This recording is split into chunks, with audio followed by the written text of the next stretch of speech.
Peuple congolais, oye. En attendant, camarade moi, je compte pour mon animation, ok. Là, il y a une zone pensée pour la retirer, pour la pousser là. Cigarette. Ba sénateur Mbote. Ba nationaux Mbote. Oyoka ni vraiment té. To banda zéro. Avec cette idée. Pour la vie du peuple congolais. Ne tombera pas. Ingeta. Merci. Béasuka, la mouka ne tombera pas. Ingeta.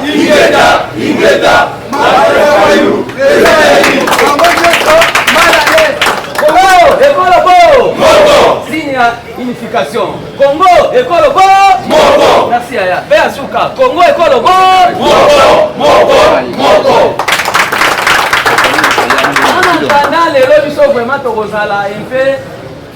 Les communicateurs ya la muka na kombo ya PNCP yene mutu tozali koyamba awa oyo akoyebisa kongomani nyonso na tongo ya lelo nini tokobanda kosala banda lelo ki le 1er janvier ya 2025 nani mokonzi tokoyebisa kongomani nyonso na tongo eye banda lelo ti le 1er janvier ya 2025 biso bayi la muka eside tokosala ni maloba wana lelo tokoyoka yango na munoko ya molobeli communicateur ya munene ya la muka boete en attendant to chauffer nanu parce que kalate on pense dans 20 minutes ndeko Prince Penge akokitela biso awa boete mais na kotala nyonso qui se passe na Congo biso ba kongomani ana territoire tolobi kosimba mobeko likonzi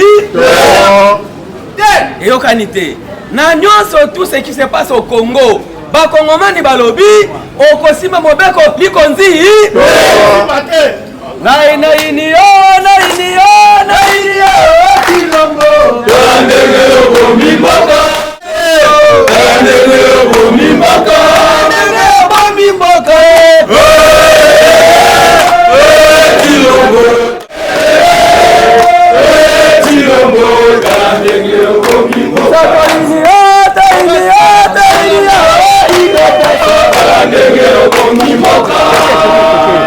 Bisoto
Fayulu aza na nzela azali koya bosole bongo azali koya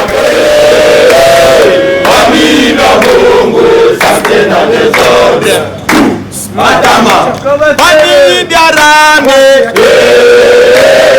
famille biarame santé na désordre Matama famille biamongwe famille biamongwe santé na désordre Matama Lamuka oye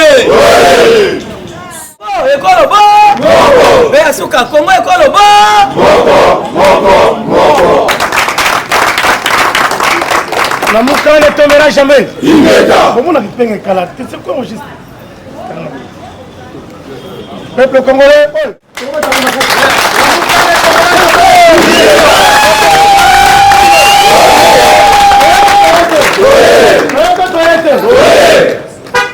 Azali koya pour sauver Congo.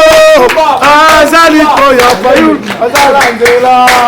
azali koya bosole bongo azali koya Fayulu aza na nzela Azali Fayulu azala nzela.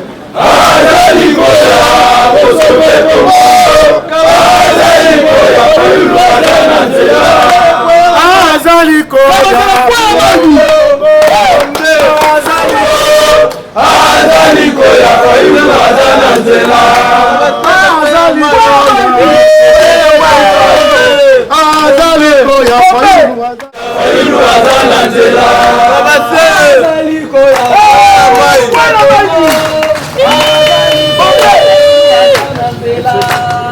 azali koya bosole bongo azali koya Fayulu voyage na voyage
Merci Bandeko. Je pense que non, les lots tokoyoka communication ya malamu au peuple congolais nyonso azali kozela. Na hôtel maka place nyonso tembo la ka tuna moi. Panza yango makili mobi.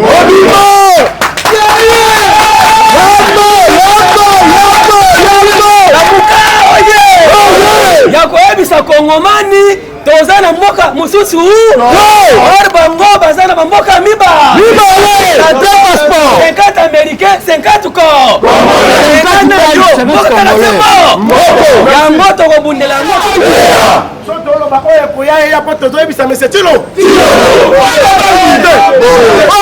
bukulipoti ya moko alinga simba eza ya tribute eza pe ya mutu te eza ya biso peuple ko yango toyebisa eke oyo ekoya na mokolo jamais awa toyambi le ya bagrand communicateur ya biso ya lamuka eza bote nayebisaki biso uta ntongo eke Tozo yamba le grand communicateur à la Mouka, Oto Bengi Mona Moka presse Penge. Vous voyez bien? Peuple congolais, oye. Aza président, il y a parti politique ADD Congo.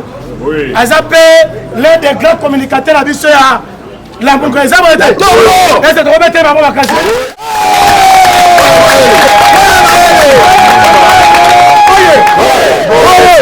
Deuxième, on a Moka l'exercice illégal. L'exercice illégal, vous voyez bien? Vous voyez bien? Moi, je au cadre de la partie engagement pour la citoyenneté et le développement. Votre bengi SID. Et ça, peuple congolais, l'exercice illégal, Azamora Lukunga, et puis moi, je suis SID parmi au cadre de la partie. La Mouka ne tombera jamais. Est-ce que vous voyez bien? Est-ce que ça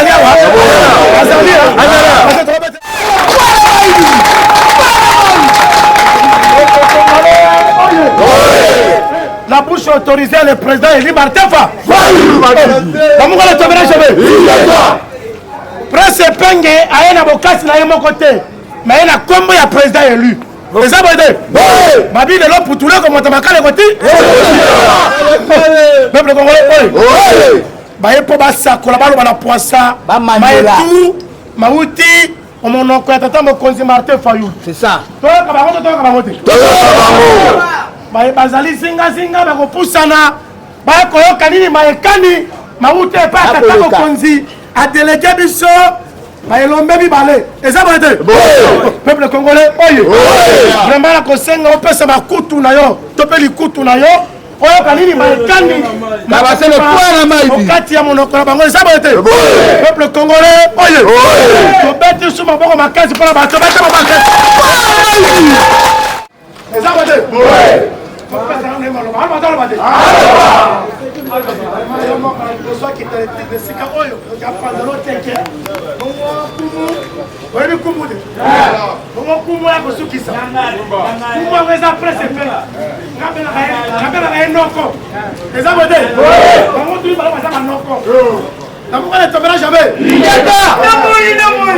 Mais Azali, il a chié à partir. Tant qu'on a la parole, tu peux être ma question. La Mouka oye. Oye koya. Oye koya. Très bien, vous bêtez sous ma boue.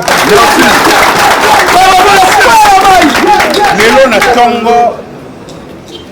Banda na Mouka qui n'est pas président élu. Et c'est là qui est important. Toya pour Naya pour insister sur les Kamoko. Là sûr aussi pour remarquer. Babwa kelbi sonnet na mai babani bamon koloba oh bani ba changer constitution. Wana bomoni. Wana bomoni. Là sur prince à koloba yango ba les délais et puis ça bani pour mobiliser bino depuis des semaines. Oui bien. Et là qu'on a mis sa bino boy. Bokeba na mukua bazope sambwa. Pour ba distraire. Ndeko Chilombo yebi que makamba constitution ko changer et ko simbaka te. Merci.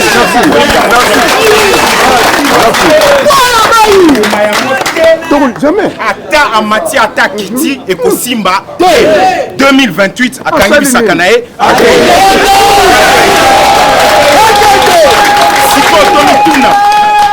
Tomituna.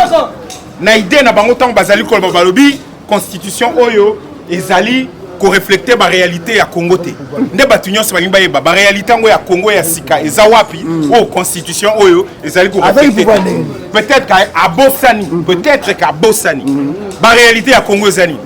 Toza na maïté, toza la couranté, zélé zate, misale zalité, guerre, Kolia,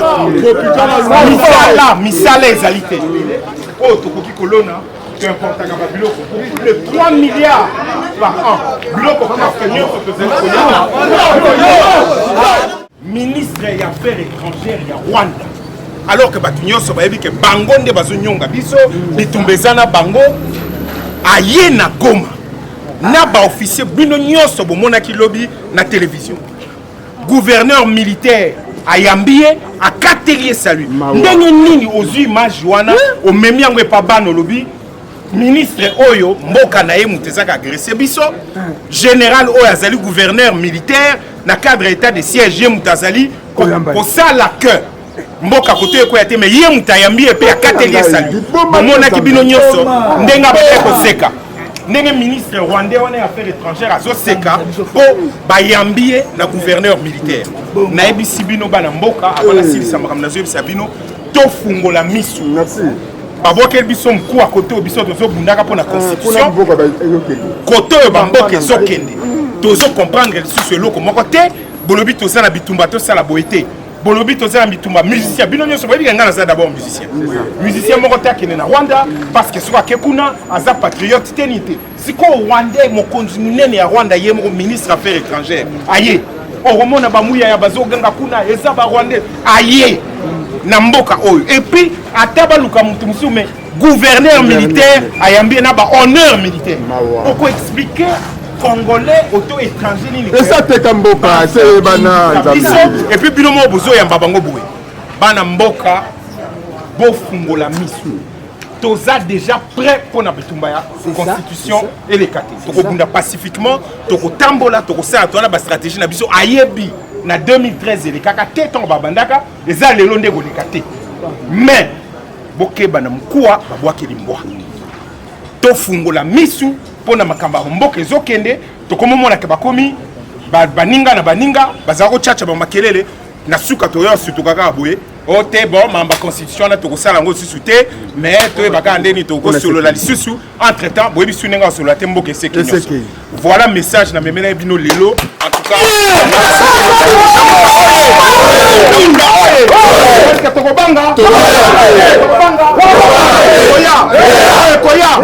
merci bon avis.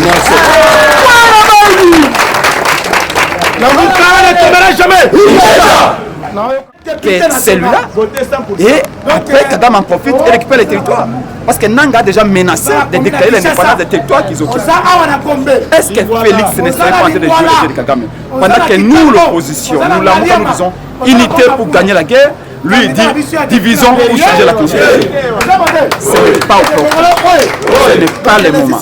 Voilà pourquoi le peuple dit ça ne passera pas. Son père, Étienne Tshisekedi Lumumba, docteur en droit, avec son père Étienne Tshisekedi Lumumba, docteur en droit, avait prêté serment sur la même constitution en 2011. Lui-même, M. Tshisekedi, à deux reprises, a prêté serment sur la même constitution en jurant de la protéger.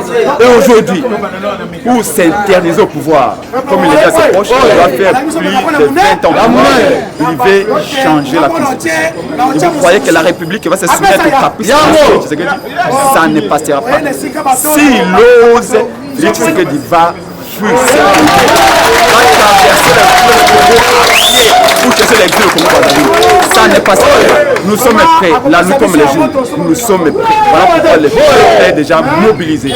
La Mouka mobilise partout. Va nous mobiliser partout. Ça n'est pas ça. Au moins, qu'ils soient en mesure de massacrer tous les 100 millions de Congolais. Voilà pourquoi je fais appel à l'armée. Et le peuple fait appel à l'armée. L'armée n'a pas de Félix Tshisekedi. La police n'a pas de Félix Tshisekedi. Que ces services ne soient pas instrumentalisés. Qu'ils protègent le peuple quand nous allons être dans la rue bientôt. Les arguments que M. Félix Tshisekedi a avancés Kisangani sont tellement légers. Il nous parle d'une constitution qui a été rédigée par les étrangers. C'est faux. Parce qu'un de ces conseillers spéciaux, conseiller en matière de sécurité, un l'aide des rédacteurs de la constitution, le professeur Mampouya, qui est connu de tous, un Congolais, un l'aide des rédacteurs de la Constitution. Donc cet argument ne tient pas. On peut appeler des experts étrangers pour nous aider. Cela ne fait pas de la Constitution une constitution des étrangers faite par les étrangers.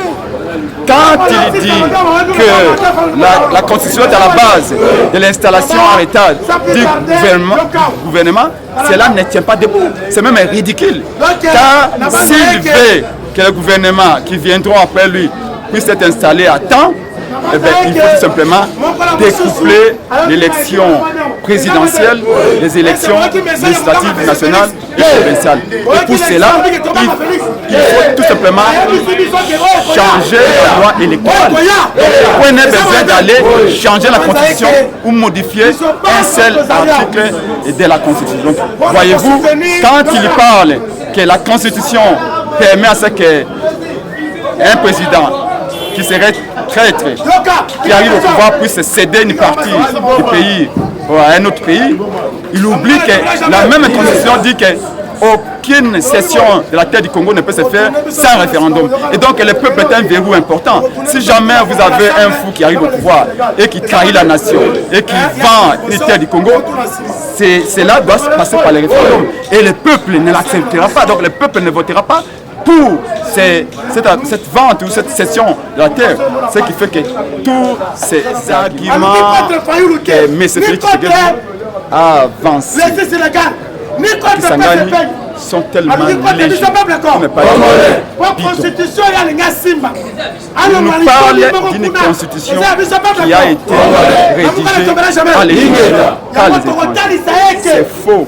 Parce qu'un de ces conseillers spéciaux, conseiller en matière de sécurité, un l'aide des rédacteurs de la constitution, le professeur Mampouya, qui est connu de tous, un Congolais, un l'aide des rédacteurs de la Constitution. Donc cet argument ne tient pas. On perd des experts étrangers pour nous aider. Cela ne fait pas de la Constitution une constitution des étrangers faite par les étrangers. Quand il dit que la constitution est à la base de l'installation en état du gouvernement, cela ne tient pas debout. C'est même ridicule. Car s'il veut que le gouvernement qui viendront après lui puisse être installé à temps, eh bien, il faut tout simplement découpler l'élection présidentielle des élections législatives nationales et provinciales. Et pour cela, il faut tout simplement changer la loi électorale.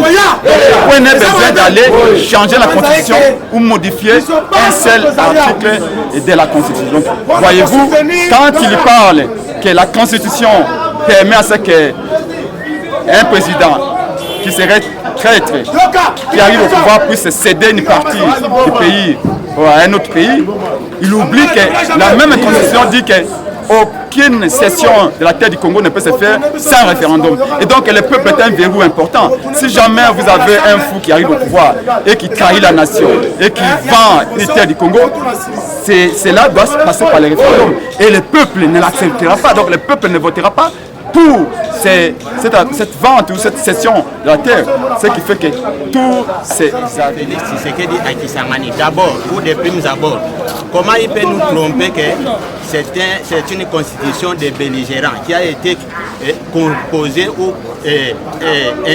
écrite à l'étranger? Ça c'est faux et archi faux. Pendant que nous avons suivi des grands experts qui ont rédigé ces constitutions, ils ont démenti par rapport à ce que M. Félix venait de dire. La constitution a été rédigée par les Congolais. Parmi, il y a des grands professeurs. Il s'est contredit de lui-même. Alors, à dire qu'il va changer la constitution, plus précisément, rien que pour ce qui concerne les mandats du chef de l'État, ça c'est une façon de chercher la guerre dans notre pays. Le président Martin Fayulu a prôné la cohésion nationale. Comment se fait-il qu'il peut boycotter ça? C'est ça qui unit le peuple congolais. Mais aujourd'hui, il dit que non, c'est la constitution qui me bloque. Madame, je vais vous poser un peu la question. Vous qui êtes vraiment un peu développé par rapport à nous, ça c'est clair. Est-ce que c'est la constitution qui a permis à M. Félix d'organiser les élections? Ceux qui bomoni information à l'élo qui basée sur la République démocratique du Congo, on ne peut pas toucher à la constitution du Congo. Constitution oyo Resimu Kendi akufelaka, Thérèse Kapangala akufelaka, oyo IDPS alobaki keno est la meilleure constitution dans le monde. L'élo les mêmes IDPS veut diaboliser les gens pour changer constitution. Alors les Congolais disent non, non, non. Na toucher constitution ya mboka bana ya mboka libanda ou bien kati ya mboka to ko surveiller bango tina suka na kwebisa bango que non, le Congo n'appartient pas à l'IDPS, voire même à notre président Martin Fayulu.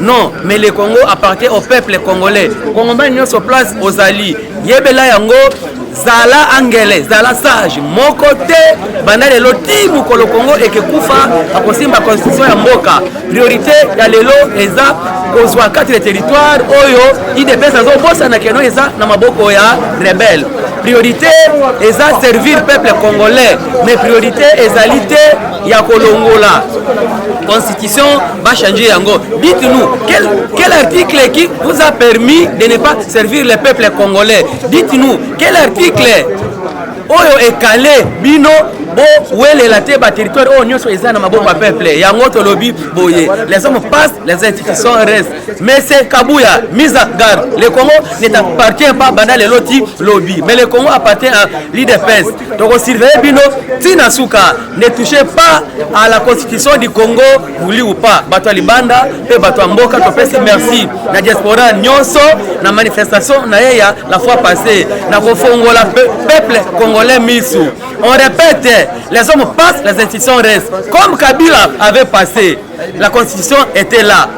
Tous les présidents ont passé, ils ont essayé de respecter le pouvoir du peuple. Ndenge pe IDPS akoleka. Voyez, toyebi peuple zala angele. En peu de temps, tokosila nana IDPS akozala liba. Tokozala na posa tokoma na de sénateur en vie. Voyez, na ndenge ya mabete ndeko Chilombo akozala sénateur, ndeko Kabila pe azali sénateur. Ingeta. Merci. Papa journaliste, merci na bino bapandi sango. Constitution ezali lokola buku ya lopango ya famille. De Congo, buku ya lopango nango eza constitution.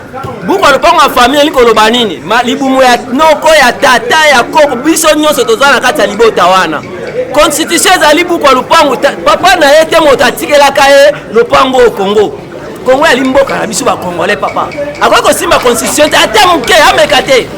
Asalere te ba rosi mukengi bakufa na makambo constitution ya Kabila.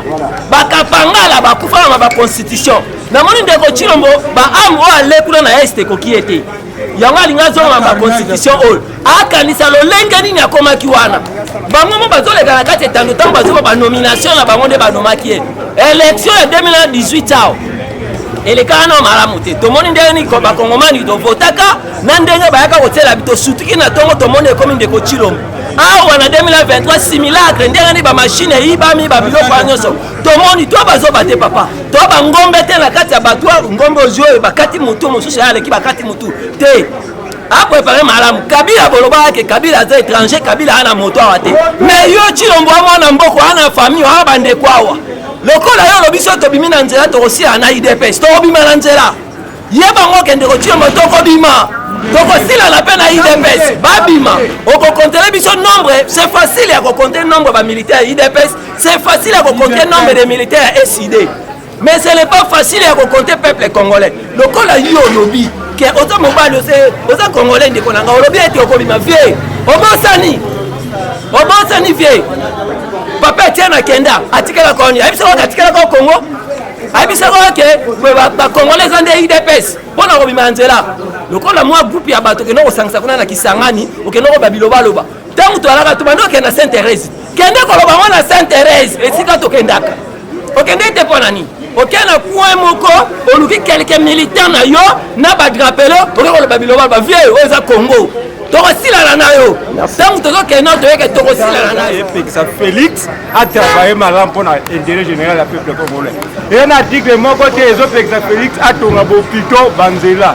Quel courage y a bataille IDPS pour vos communes à Souka boutique la biso Congo en 2028 en 2018 au prêta serment na condition or en 2023 idem mais il a mandat dans les communes à Souka on a faut changer on dit non et archi faux konso ya mboka yango konso ya des professeurs d'université basala ngo na Kisangani yo koto ke naki ko sangisa ba Congolo oyo bisango eza konso ya ba bergeran to comprendre mo wana eza ya ba étranger te papa James Zekedi a prêté serment en 2011 na constitution oyo konso ezo pekisa Félix te otonga bopito otonga ba Congolais basada de otonga ba Congolais banzela bien on dit non tu es compétent. Merci beaucoup.